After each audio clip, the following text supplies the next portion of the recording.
அனைவருக்கும் கணித வணக்கம். இப்போ பார்க்க போகிறது 7ஆம் வகுப்புக்குரிய திறன் கணக்கு இயல் 12 முழுக்களின் மீதான செயல்பாடுகள் கொடுத்துருக்காங்க. பின்வரும் முழுக்களை ஏறுவரிசை மற்றும் இறங்குவரிசையில் எழுதுக அப்படின்னு சொல்லி கொடுத்துருக்காங்க. முழு எண்களில் எழுதியிருப்போம் ஏறுவரிசை இறங்குவரிசை. அதே மாதிரி இப்போ முழுக்களில் எழுத போகிறோம். ஏறுவரிசை அப்படியில் ஃபஸ்ட்டு எழுத போகிறோம். ஏறுவரிசைனா என்ன செய்யணும்? சின்ன நம்பர்லேருந்து பெரிய நம்பரை எடுத்து எழுதுறது தான் ஏறுவரிசை. இறங்குவரிசைனா பெரிய நம்பர்லேருந்து சின்ன நம்பருக்கு எடுத்து எழுதுனா அது இறங்கு வரிசை. இப்போ முதல்ல நம்ம ஏறுவரிசையில் கொடுக்கப்பட்ட நம்பரை எழுத போகிறோம். ஃபஸ்ட்டு இருக்கிறதுலையே குறை முழுவில் மிக சிறிய நம்பர் என்னன்னு பார்த்தீங்கன்னா -19. மிக சிறிய நம்பரு -19. அதுக்கடுத்து பார்த்தீங்கன்னா -12.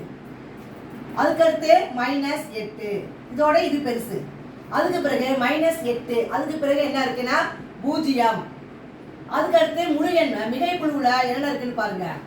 ஃபர்ஸ்ட் 12, அதுக்கு பிறகு 13, 14, அப்புறம் 26. கொடுக்கப்பட்ட நம்பர்லாம் எழுதிட்டோமா? டிக் அடிச்சுப்போம். -19 போட்டாச்சு. அடுத்து -12, அடுத்து -8, 0, அப்புறம் 12, அதுக்கு பிறகு 13, 14, 26 எல்லா நம்பருமே டிக் அடிச்சிட்டோம்.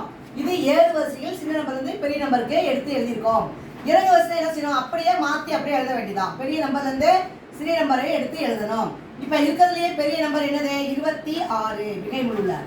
அதுக்கடுத்து 14, அதுக்கப்புறம் 13, 12, 0, அதுக்கப்புறம் என்ன இருக்குது? -8, அதுக்கப்புறம் -12, கடைசியாக என்ன இருக்குது? மிக சிறிய நம்பர் -19.